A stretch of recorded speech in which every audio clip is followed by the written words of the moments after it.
Nama saya Tias Diva Natasha, NPM 2022-0150-1835. Saya mahasiswa semester 6 jurusan Bimbingan dan Konseling dari Universitas Indah Prasta PGRI. Saya di sini sebagai konselor.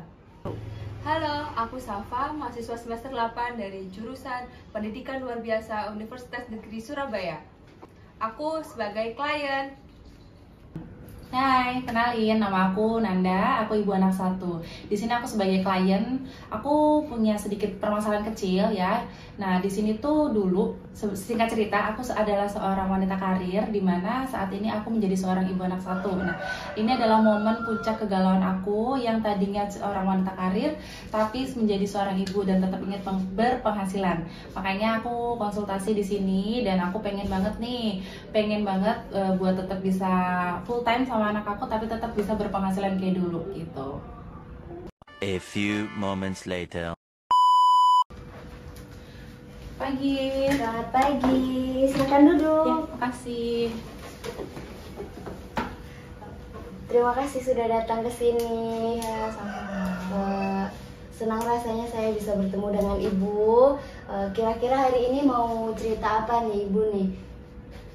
Oh, jadi gini Mbak, tujuan saya buat datang ke sini, saya tuh pengen banget cerita. Saya tuh punya masalah nih akhir-akhir ini. Singkat cerita ya, aku mau cerita dulu nih. Jadi dulu aku tuh seorang pekerja kantoran gitu ya, bisa dibilang wanita karir lah gitu istilahnya. Nah, setelah itu aku nikah nih, ceritanya aku tuh nikah, terus alhamdulillah dikasih keturunan, punya anak. Nah, tapi ini tuh sekarang tuh aku lagi ada di momen-momen galau ceritanya ya kan, momen-momen galau dimana aku tuh pengen kerja lagi, tapi aku tahu nih kalau anak aku ini nggak ada yang bakalan bisa ngurus, dan aku tipe orang yang nggak bisa percaya sama orang lain. Jadi aku pengennya tetap jagain anak, tapi di satu sisi aku juga pengen kerja gitu. Nah, aku tahu nih kalau misalkan aku harus pilih yang kerja, udah pasti anak aku kan nggak mungkin dong aku yang jaga karena aku harus kerja. Tapi kalau aku yang jaga anak, nggak mungkin aku bisa kerja. Nah, itu tuh aku bingung. Sampai akhirnya tuh aku iseng nih ceritanya nyoba, gara-gara di main sosmed aku coba. Nah, ada nih kayak semacam bisnis afiliat gitu. Nah, aku tuh coba. Ya, alhamdulillah sih ada hasilnya, tapi memang kan namanya kita usaha itu kan nggak kayak kita kerja. Jadi belum pasti nih penghasilan setiap bulannya. Nah, itu sih yang masih bikin aku galau. Aku tuh bingung nih sama diri sendiri, pengen nerusin kayak dulu tapi ngorbanin waktu sama anak, atau mau full sama anak tapi ya udah relain aja untuk tidak berpenghasilan seperti dulu gitu. Oh begitu, saya mengerti nih perasaan Ibu yang dulunya sebagai wanita karir dan sekarang mengurus anak di rumah. Nah, menurut Ibu sendiri, mengapa Ibu memilih afiliat untuk dijadikan bisnis? Jadi tuh sebenarnya aku tuh cuma iseng ya, intinya tuh aku awalnya iseng karena ya pas udah nggak kerja ngurus anak itu kan banyak waktu yang aku manfaatkan buat ngurus anak, tapi nggak bisa ngapa-ngapain. Intinya tuh kalau buat kerja berat nggak bisa. Nah, akhirnya aku tuh cuman bisa main handphone, jadi kan kayak scrolling gitu kan. Aku scroll handphone, lihat sosmed gitu. Nah, sampai suatu ketika tuh muncul nih ada orang-orang tuh, kenapa kok mereka tuh pada bisa berpenghasilan, padahal mereka itu nggak ngeluarin modal kayak gitu-gitu. Mereka tuh nggak ngeluarin modal, mereka tuh cuma sekedar kayak bikin konten, bikin video. Nah, mereka tuh bisa dapat penghasilan. Kalau yang aku lihat itu emang penghasilannya lumayan ya, tapi mungkin usahanya juga luar biasa. Nah, dari situlah aku tuh pengen coba bisnis ini yang minim resiko. Ya, jadi aku cari sesuatu yang sifatnya minim resiko. Nah, aku lihat perafiliatan ini tuh minim resiko. Kayak aku nggak perlu ngeluarin modal banyak. Even aku mau mengafiliatin produk atau barang, aku bisa pakai barang yang ada di rumah. Jadi aku nggak perlu keluarin banyak modal gitu intinya. Dan aku juga nggak harus nggak harus ngambilin uang atau tabungan gitu, cuman buat modal usaha gitu kan. Nah, makanya aku pilih jalur afiliat ini. Intinya sih sebenarnya pada dasarnya pengen tetap menghasilkan, tapi kalau bisa minim resiko gitu sih. Makanya aku pilihnya afiliat gitu. Jadi Ibu ingin tetap produktif dan memanfaatkan waktu luang untuk tetap menghasilkan uang. Iya betul gitu. Jadi intinya pokoknya gimana pun caranya aku pengennya tetap bisa ngasilin uang, pengen tetap jadi orang yang produktif karena memang mungkin dulunya udah terbiasa kerja itu tadi, tapi tetap mau jaga anak full dan nggak mau titipin ke yang lain-lain. Takutnya kan kalau dititipin ada aja kan, nah itu aku nggak mau. Aku pengennya full bisa jagain anak tapi tetap bisa produktif buat ngasilin gitu. Tapi di penghasilan itu menurut ibu sudah cukup belum? Nah, kalau dibilang cukup atau tidaknya sih tergantung. Jadi gini, kalau menurut aku ya yang aku tangkap dari aku berproses ini tuh adalah ketika aku mengikuti tren, ketika aku ngikutin tren terus lebih konsisten lagi. Intinya gini, kalau affiliate itu kayak orang jualan yang buka lapak di pinggir jalan gitu kan. Nah, kalau makin aku sering buka lapak setiap hari ya, dalam artian aku setiap hari buka lapak, otomatis kan akan lebih besar kemungkinan orang beli gitu. Jadi akan lebih besar juga penghasilan aku. Nah, ketika aku memilih jalur affiliate ini lewat konten, lewat sosial media, ya aku ngerasa bahwa semakin baik kualitas konten aku, semakin sering aku bikin konten, semakin sering aku bikin video, semakin sering aku posting, itu semakin besar juga peluangnya bahwa ada orang-orang yang akan tertarik dengan produk yang sedang aku promosikan. Jadi otomatis itu akan lebih banyak sih penghasilannya. Cuman sekali lagi aku bilang itu nggak pasti. Nah itu tadi nih, kalau dibilang cukup atau tidaknya. Kalau dibilang cukup untuk kehidupan, cukup karena aku masih punya suami, ya kan? Masih ada ini tuh, maksudnya suami itu masih full tanggung jawab gitu, karena emang suami yang kerja.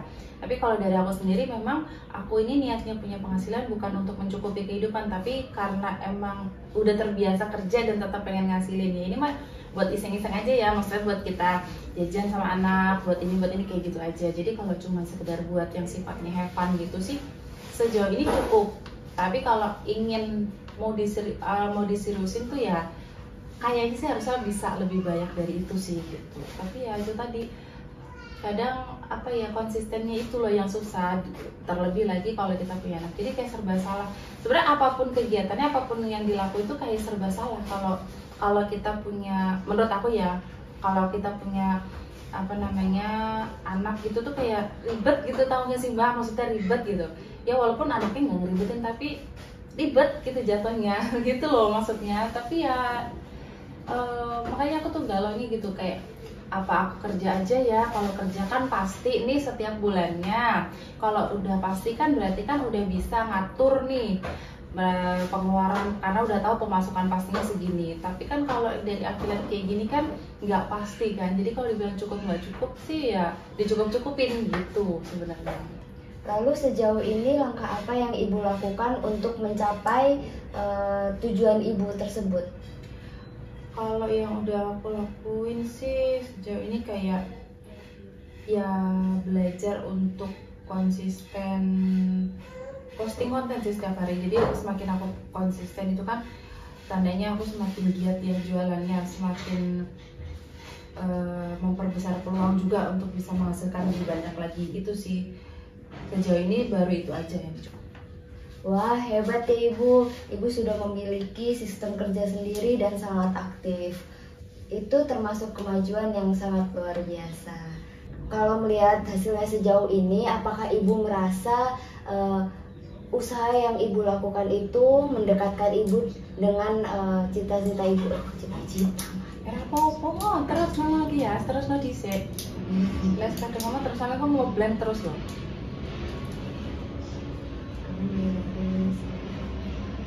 Kalau dilihat dari sejauh ini, apakah aktivitas ibu membawa ibu lebih dekat lagi dengan tujuan ibu? Iya sih Mbak, kalau menurut aku sih iya sih, kayak tercapai ya, aku tetap bisa jaga anak dan bisa ngasilin, karena intinya tadi kan aku nggak mau ngelepas tanggung jawab sebagai seorang ibu buat jaga anak dan pengen ngasilin. Nah sejauh ini sih udah sih, cuman ya tinggal aku sesuaiin aja seberapa banyak aku pengen ngasilinnya, mungkin aku harus lebih tingkatin lagi gitu mungkin ya. Menurut ibu, apakah usaha yang ibu lakukan itu sudah cukup maksimal? Kayaknya sih belum sih Mbak, kayaknya ya sih, aku rasa belum. Mungkin bisa lebih dari itu sih mungkin bisa kayak mungkin ya salah satunya mungkin aku bisa kayak bikin jadwal harian, mingguan atau bulanan gitu kan, Nah itu biar lebih gampang, lebih enak aja sih. Jadi aku lebih bisa konsisten dan udah tersusun gitu, sudah terjawab, sudah terjadwal. Mungkin itu masih bisa aku lakuin sih. Kalau begitu, kita susun rencana kecil untuk minggu ini agar rencana ibu bisa terencana lebih cepat dan konsisten lagi.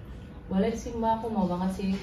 Mau sih kayaknya mau bikin planning mingguan itu tadi aja kali ya. Sama mungkin kalau ada waktu luang ikut semacam webinar gitu mungkin bisa kali kayaknya biar bisa punya komunitas dan penyemangat baru kayaknya gitu ya. Bagus, 2 langkah yang realistis dan cepat untuk ibu bisa lakukan. Nah, apakah ibu sendiri yakin bisa melakukannya dengan konsisten? Insya Allah sih bisa ya, soalnya ini kan juga demi saya juga sih Mbak, insya Allah bisa. Ibu sudah membuat keputusan yang sangat besar. Semoga apa yang ibu rencanakan bisa terlaksana dengan baik dan semoga waktu-waktu ibu bisa dengan baik. Terus terima kasih sudah datang ke sini dan semoga semua yang ibu rencanakan bisa terwujud. Amin, mudah-mudahan ya Mbak. Yes, pamit. Ya udah kalau gitu aku pamit dulu ya Mbak ya. Terima kasih banget nih buat hari ini, buat saran dan masukannya ya. Terima kasih Mbak. Terima kasih Bu. Terima kasih. A few moments later. Permisi Bu. Iya, silakan. Silakan duduk. Terima kasih Bu.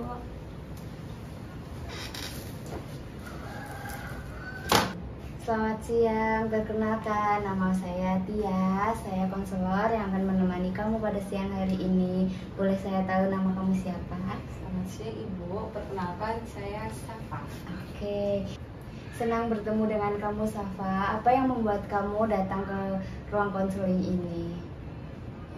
Saya akhir-akhir ini lagi pusing dengan skripsi Bu. Saya lagi mengerjakan skripsi Ibu, tapi nggak tahu kenapa akhir-akhir ini tuh nggak ada semangat buat mengerjakan. Bukannya makin semangat, tapi tuh kayak semakin buntu dan bikin saya makin stres gitu Ibu rasanya. Terima kasih banyak Safa sudah jujur. Dalam hidup kita memiliki keinginan dan kebutuhan. Kamu berharap apa yang berubah dari situasi kamu sekarang ini? Saya pengen bisa semangat lagi buat mengerjakan skripsi Bu, nggak males-malesan, nggak overthinking seperti itu. Jadi biar lancar buat mengerjakan gitu Bu. Nah, menurut kamu apa yang paling penting buat kamu sekarang? Tentunya lulus tepat waktu, karena saya nggak mau mengecewakan kedua orang tua saya, dan saya juga berpikir kalau dengan cara lulus tepat waktu, saya juga akan lebih cepat lagi untuk mendapat pekerjaan Bu. Sekarang kita coba lihat apa yang kamu lakukan untuk mencapai keinginan kamu. Aktivitas kamu akhir-akhir ini seperti apa? Saya lebih banyak males-malesan, saya lebih sering scroll TikTok, rebahan. Sebenarnya saya tuh memikirkan skripsi Bu, jadi saya setiap scroll TikTok tuh kepikiran mau mengerjakan skripsi, kayak kepikiran skripsi saya nganggur terlalu lama. Tapi nggak tahu kenapa itu cuma kepikiran doang. Saya nggak pernah benar-benar buat ambil laptop dan ngerjakan itu enggak. Jadi ya, saya tetap memikirkan, tapi yang saya lakukan cuma scroll TikTok. Saya tuh ngerasa kalau saya buka laptop, saya mengerjakan 1 atau 2 paragraf itu tuh saya sudah capek, dan saya melanjutkannya dengan scroll TikTok. Apakah kamu sempat menghubungi dosen pembimbing kamu? Jarang Ibu, karena saya malu kalau harus bimbingan cuma sedikit yang saya kerjakan. Karena saya tuh pengennya sekali bimbingan tuh saya bisa bimbingan banyak paragraf gitu loh Ibu. Entah itu bab 1 semua selesai atau 1 sampai bab 3 itu selesai. Saya pengennya itu sekali bimbingan. Kalau kita lihat dari apa yang kamu lakukan saat ini, apakah itu menurutmu dapat mempercepat kamu dalam mencapai keinginan kamu? Tentunya enggak Ibu, saya malah merasa makin jauh dari target yang saya inginkan. Tapi nggak tahu kenapa itu benar-benar susah untuk dirubah Ibu. Saya tahu itu salah, cuma benar-benar susah untuk dirubah. Berarti kamu merasa apa yang kamu lakukan tidak membawa kamu untuk mencapai yang kamu inginkan. Iya, betul Ibu. Kalau begitu, yuk kita coba membuat rencana kecil untuk memulai perubahan itu. Apa yang bisa kamu lakukan besok untuk dekat dengan tujuan kamu? Mungkin dengan target atau rencana kecil seperti sehari 1 lembar atau 1 halaman, bisa dengan target kecil seperti sehari 1 lembar atau 1 halaman, dan mungkin dengan menonaktifkan HP biar waktu mengerjakan itu jika ada notifikasi yang masuk nggak mengganggu konsentrasimu. Bagus, kalau kamu menulis dalam 1 hari 1 halaman, di dalam 7 hari nanti kamu dapat 7 halaman juga. Lalu apakah kamu siap melakukannya? Siap, tapi saya takut nggak konsisten Ibu. Jadi kalau seumpama saya semangatnya di hari pertama dan kedua, dan di kemudian hari, di hari selanjutnya saya takutnya semangat yang udah saya bangun awal itu hilang gitu aja Ibu. Jadi saya kembali ke semula. Tidak apa-apa, tidak harus sempurna. Yang penting kamu bisa mencobanya dan sudah melakukannya. Baik, kalau kamu setuju, kamu bisa memulainya, dan kita akan bertemu di minggu depan. Dalam minggu depan kita lihat progres kamu, rencana yang kamu bikin apakah sudah terlaksana atau belum. Terima kasih sudah datang ke ruangan konseling ini. Saya berharap kamu bisa berubah untuk cepat mengerjakan skripsinya. Terima kasih banyak sudah hadir di sini, dan semoga kamu cepat lulus. Ibu, terima kasih banyak atas konseling hari ini. Saya sudah sangat merasa lega. Terima kasih Bu. Iya. Terima kasih Bu. Terima kasih. Saya datang. Cek.